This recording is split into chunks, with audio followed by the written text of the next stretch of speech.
오늘 견고한 여리고성을 이제 무너뜨렸던 이스라엘이 그 여리고에 비하면 아주 정말 작은 아이성인데, 그 아이성 두 번째 전투에서는 아주 패전을 하게 되었거든요. 그래서 이제 그 원인을 찾는 겁니다. 우선 첫 번째 원인은 기도로 준비하지 않았다는 거예요. 여리고 성싸움은 대단한 이제 그 성을 맞닥뜨리니까 누구도 이제 기도하지 않을 수가 없겠죠. 그래서 기도하고 준비하고 하나님이 가르쳐 주신 방법대로 수행을 했는데, 이 아이성은 자기들이 보기에도 충분히 해낼 수 있다 이렇게 생각을 했던 것 같아요. 그래서 기도하지 않고 또 더구나 최선을 다하지 않고 일부의 사람만 좀 보내서 2, 3천 명 보내가지고 해치우자 이렇게 생각했던 것이 큰 일을 당하게 된 겁니다. 근데 더 근본적인 원인을 파고 들어가 보면, 하나님이 말씀하셨던 것을 하나님은 약속을 지켰는데 반면에 이스라엘은 지키지 않음으로 해서 이 두 번째 싸움에서 지게 된 겁니다. 그러면 하나님이 뭘 약속하셨느냐? 그 여리고 성을 앞두고 있을 때 하나님께서 내가 너희들과 함께한다, 내가 너희들을 도와주겠다, 너희들이 승리할 수 있다. 그 대신 이 전쟁이 거룩한 전쟁이 돼야 된다. 사사로운 전쟁이 되거나 탐욕을 부리는 전쟁이 되거나 탈취하는 전쟁, 그래서 세상 싸움으로 만들면 안 된다. 이것은 하나님의 싸움이 돼야 된다. 그러니까 이 첫 번째 승리의 열매는 다 하나님께 바쳐라. 온전히 바쳐진 그 물건에 대해서 누구도 손을 대서는 안 된다. 이렇게 하나님께서 엄명을 내리셨는데, 아마 대부분의 사람들은 지켰을 거예요. 그런데 이 아간이라는 사람이 욕심을 낸 겁니다. 그래서 몰래, 자기도 이게 부적절한 행위라는 걸 알고 있었나 봐요. 자기 장막에다 숨겨 놨었는데, 그 일 때문에 이제 두 번째 싸움에서 패배를 하게 되고, 그 원인을 찾는 과정 속에서 이 아간이 한 일이 드러나게 되는 거, 이것이 오늘 여호수아서 7장에 나오는 내용입니다.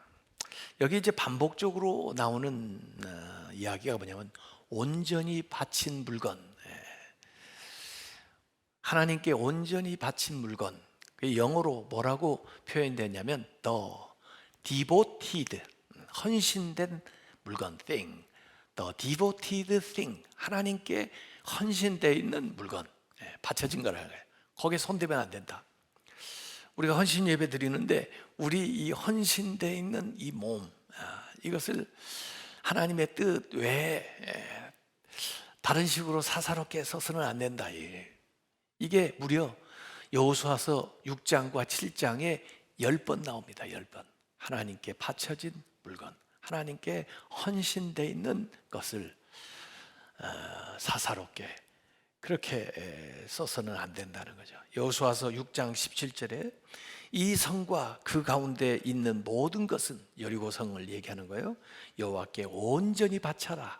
하나도 빠짐없이 온전히 바쳐라.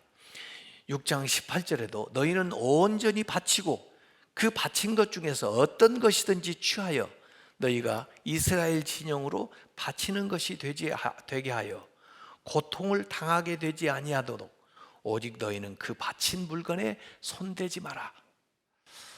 제가 이 6장 18절 읽으면서 어쩌면 이렇게 번역을 잘못할 수가 있을까 너무 답답한 거예요.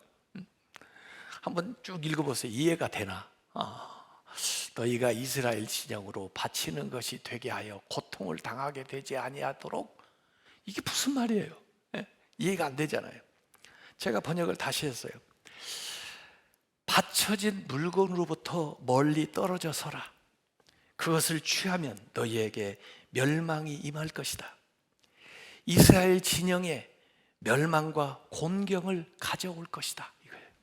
그러니까 그 물건에 손을 대면 그 재물만 너희들이 취하는 것이 아니고 그 재물을 취하는 순간 멸망이 같이 오고 곤경이 너희들에게 따라올 것이다 라고 분명히 얘기를 했는데 번역을 잘못해서 그런지 못 알아서 들었는지 알아듣고도 모른 채 해서 그런지 이 아간이라는 자가 그 여리고성에 들어가 가지고 탐나는 물건들을 훔쳐놨어요.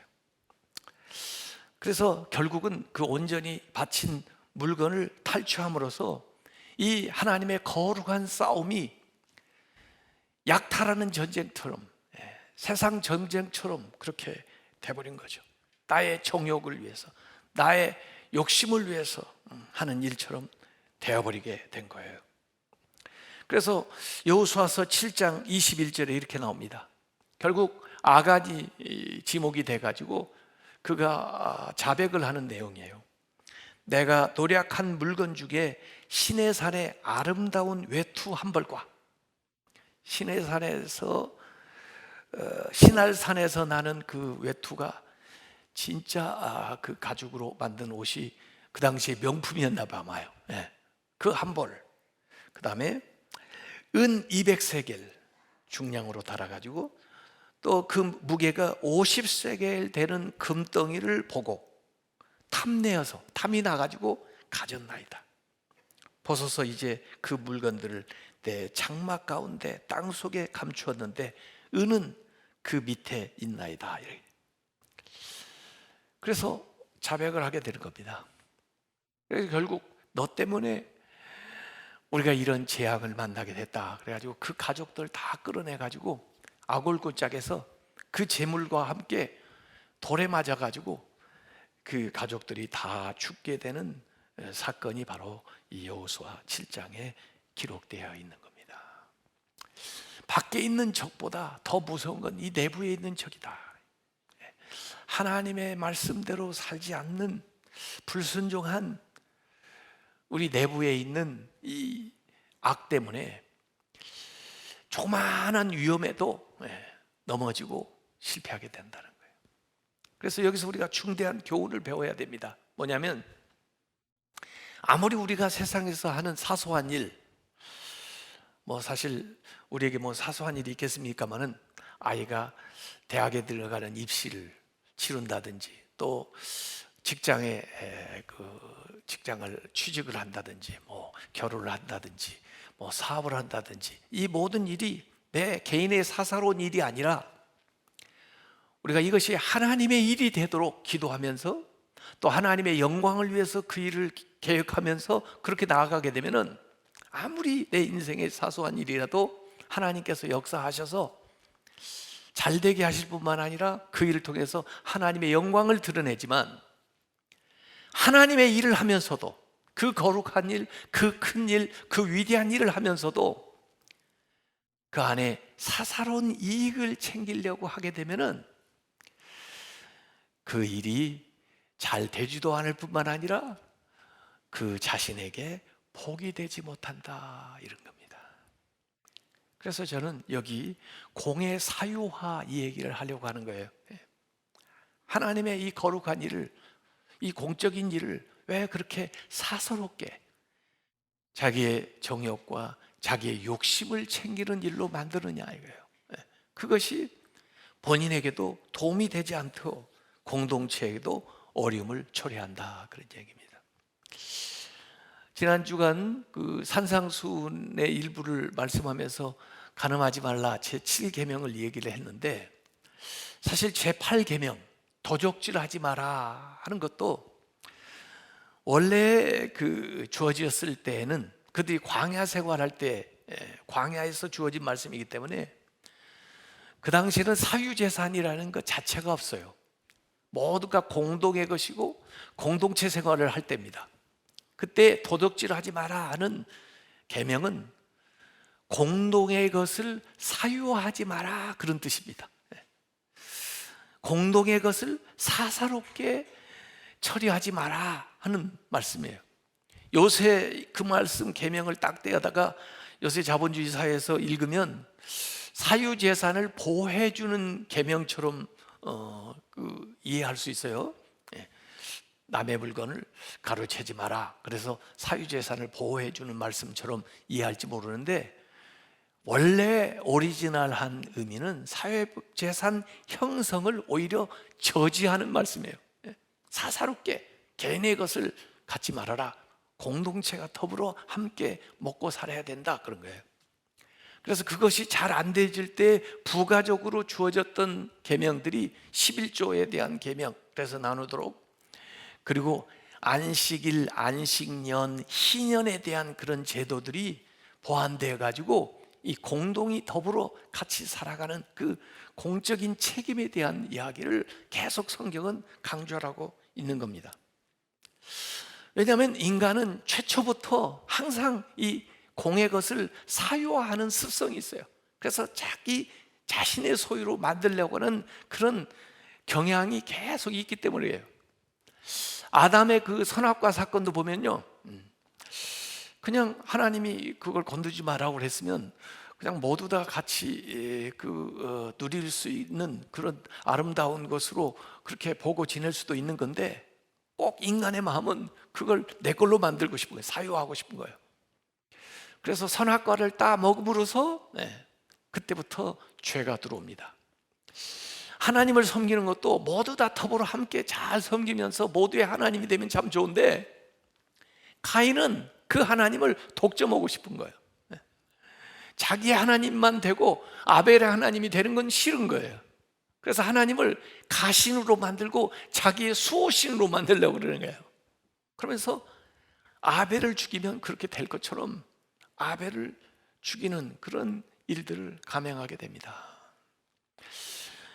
이스라엘의 처음 왕이 됐던 사울도 많은 은혜를 받고 많은 권한을 하나님이 주셨는데, 그 권한을, 공권력을 가지고 사역을 챙기는데 악용을 합니다. 그래서 심지어 자기의 라이벌, 사실은 라이벌도 아닌데 자기의 경쟁자처럼 동역자를 그렇게 여기고 계속해서 그 시간과 물질과 힘을 다윗을 죽이려는데 다 소진하다가 결국 자신까지 망하게 된 겁니다.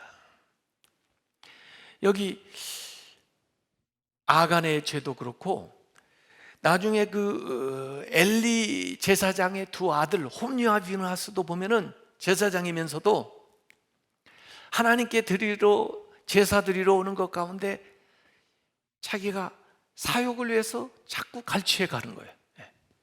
주어진 그 권한과 그 직위를 이용해 가지고 자기의 사욕을 챙기는데 계속 앞장서다 보니까 결국 자기뿐 아니라 이스라엘에서 하나님의 영광이 떠나는 이가봇 새 일들이 일어나게 되고 이 블레셋한테 압제를 당하게 되는 그런 역사가 일어나게 되는 겁니다.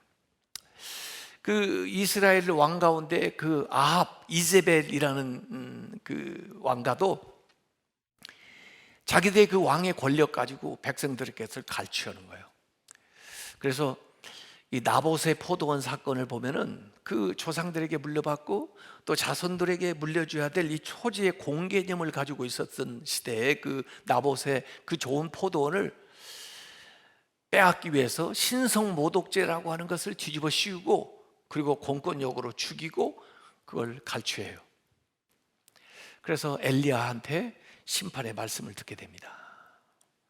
이 선지자들은 구약에 계속해서 나타나서 그 권력으로 사역을 챙기는 자들, 또 제사장들이 그 권한 가지고 자기 자신을 챙기는 이런 것들에 대해서 예언자들이 계속 하나님의 심판과 하나님의 말씀을 전했는데, 공의 사유화의 죄악에 대해서 얘기를 하고 있는 거예요. 성령님의 역사는 공을 사유화하는 그 죄악의 사탄의 역사와 정반대로 살을 공유하는 역사로 일어납니다. 초대교회 사도행전에 교우들이 성령 받게 되니까 어려운 처지에 있는데도 불구하고 자기의 것을 같이 다 내놔요. 공유하자고. 그래서 서로 나눠요.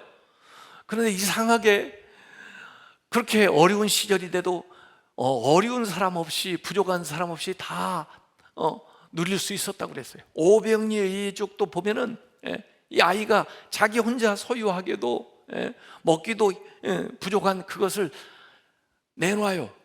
그래서 하나님이 거기에 축복을 하시니까 다음에 모든 사람이 먹고도 나머지가 있는 이 역사가 일어납니다. 성령의 역사는 반드시 내 것을 내 것이라 하지 않고 공유하는 역사가 일어나요.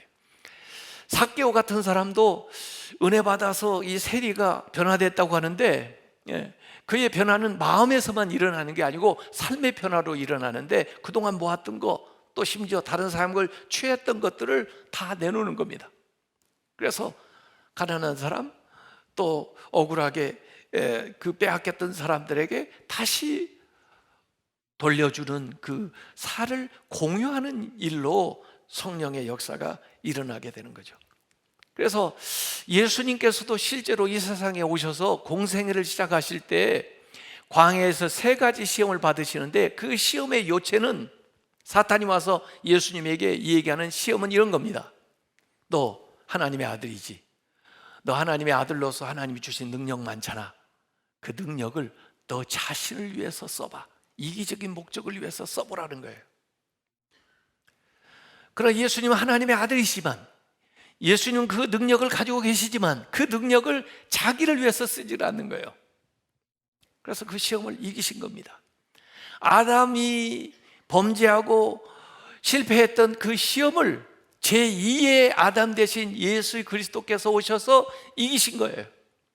그리고 그의 삶조차들, 물질뿐 아니라 그의 생애조차를 다른 사람에게 나누는 공적인 삶을 삽니다. 그게 공생애예요. 예수님의 공생애는 삶을 공유하는 거예요. 물질뿐 아니라.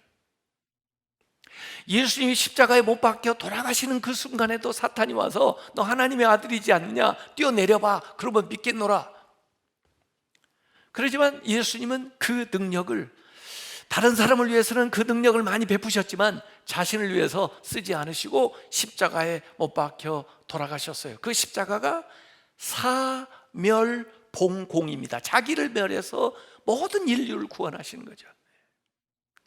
공유하는 거, 그것이 예수님이 가르쳐 준 겁니다. 그래서 예수님의 많은 비유 가운데 이 공유하는 비유가 많이 나와요. 청지기의 비유라든지, 그 다음에 나쁜 악한 품꾼의 비유라든지, 이런 것들은 공을 사유하는, 또 이 부자와 나사로의 얘기라든지 어리석은 부자의 얘기라든지 이 예수님의 탈란트 비유, 이 모든 것들이 공유하라는 것을 우리에게 가르쳐 주는 거예요. 모든 것들을 사적으로 개인으로 취하려고 하는 자들은 나중에 결국 어떤 심판을 받게 되는가 하는 것을 얘기를 하고, 이것을 나누고 더불어 함께 살려고 했던 사람들은 결국에는 하나님 앞에 어떤 복을 받게 되는가 하는 것들을 양과 염소의 비유를 통해서도 예수님께 이렇게 말씀을 해주고 계시는 거예요. 오늘날 저는 우리 한국교회의 문제를 공의 사유화로 보고 있습니다. 목회자가 잘못되면 교회를 사유화하려고 해요.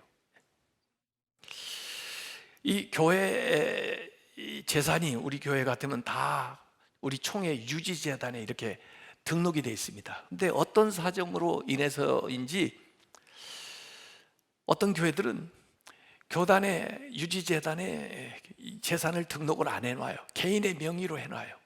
개척할 때 아마 헌신해서 그럴 수도 있고, 또 재산의 변동사항 때문에 여러 가지 밟아야 될 절차가 있어서 그럴 수도 있겠지만은, 그러나 결국 목회가 끝나면서 그게 사유화되는 경우가 많이 있어요.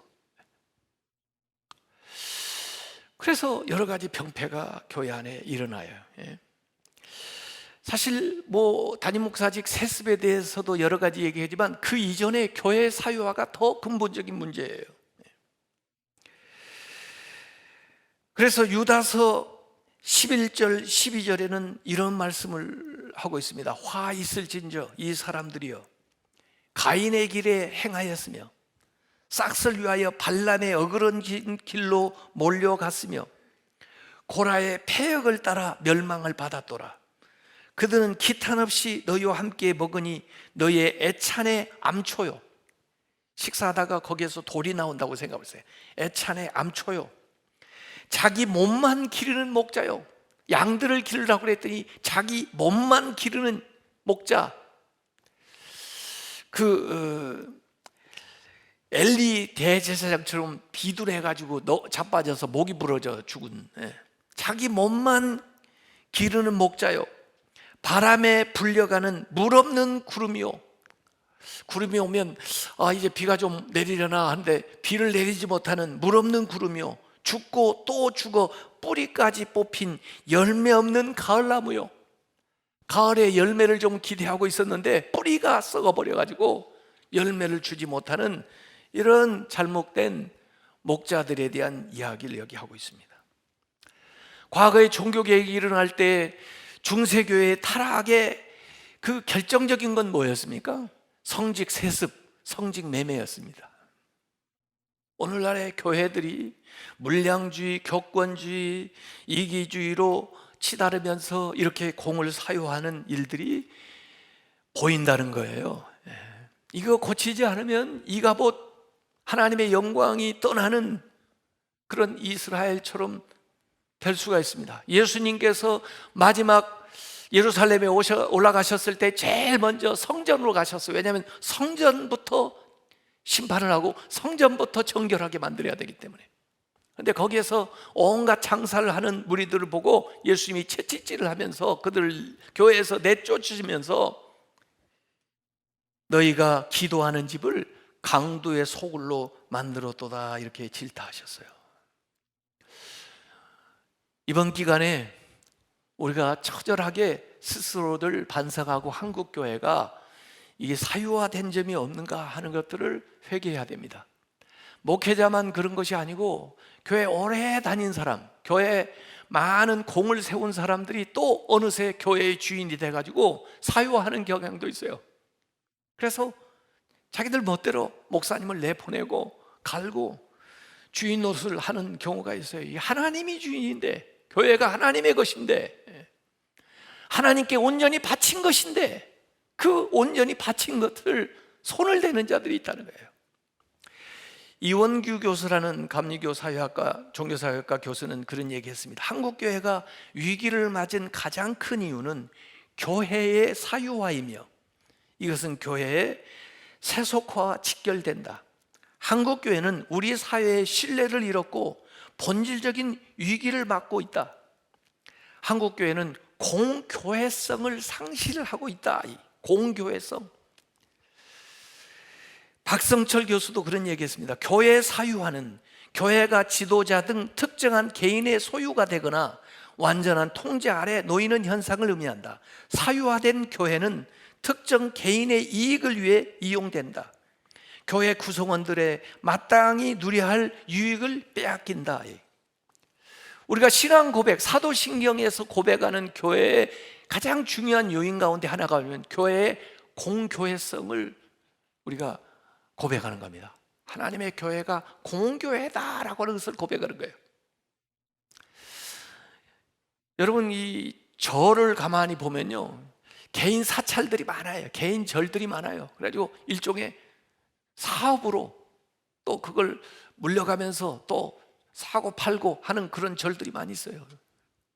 그러니까 교회는 공교회성을 가진다는 거예요. 하나님의 거룩한 몸으로서의 교회라는 거예요. 그래서 교회의 사유화는 공교회성에 대한 거부이고 예수 그리스도가 교회의 주인이라고 하는 것을 거부하는, 인정하지 않는 행위입니다. 그러므로 교회는 반드시 이 문제를 짚고 넘어가야 돼. 신앙생활에서 우리는 반드시 이것들을 검토를 해봐야 돼요. 그래서 저는 공의 윤리가 필요하다. 사실 교회만 그런 게 아니죠. 이미 사회 세상에서는 재벌들도 그렇고 권력 가진 사람들도 그렇고 그 모든 것들을 독점해가지고 사유화하는 경향들이 있어요. 그래서 많은 사람들에게 폐해를 안겨주고 있습니다. 그런 상황에서 교회까지 그런다고 하는 것은 그건 정말 사회의 본이 되지 않는 거죠. 이건 집단의 이기주의, 개인의 이기주의 때문에 그렇게 진행이 되는 겁니다. 교인들은 그냥 교회 부흥의 수단 정도로 여기고 은퇴 이후에도 교회의 영향력을 행사하기 위해서 후계자를 자기 마음에 맞는 사람을 무리하게 세우고 교회의 재산이나 권한을 사사롭게 활용하는 것은 교회의 공교회성을 무너뜨리는 행위입니다. 저는 교단장으로서 그 일을 제도적으로 막을 수 있는 방법을 강구할 거고, 그리고 그런 일들에 대해서는 분명히 조사해서 그러한 잘못이 일어나지 않도록 하려고 지금 결심을 하고 있습니다. 우리에게 필요한 의식이 뭡니까? 청지기 의식이에요. 하나님 것을 잠시 맡았다. 주인의 뜻대로 이 맡은 것을 잘 활용을 해야 된다. 그러다가 어느 순간에 주님 앞에 갔을 때는 정말 잘했다. 내가 그 작은 것에 충성했으니 내가 큰 것을 내게 맡기겠다. 그런 말씀을 듣는 것이 우리의 유일한 소망이고 또 우리가 살아야 되는 삶의 목표입니다. 한국교회의 공의 사유화는 반드시 고치고 넘어가야 될 죄입니다. 이를 위해서 생각날 때마다 기도하시고, 또 한국교회가 더 정말 하나님의 뜻에 합당한 교회가 돼서 하나님의 영광이 떠나지 않고, 그리고 떠났던 대회의 신뢰도가 세상 사람들로부터 회복이 되어서 다시 교회가 제대로 역할을 감당할 수 있는 그런 교단과 교회들이 되시길 주님의 이름으로 축원합니다.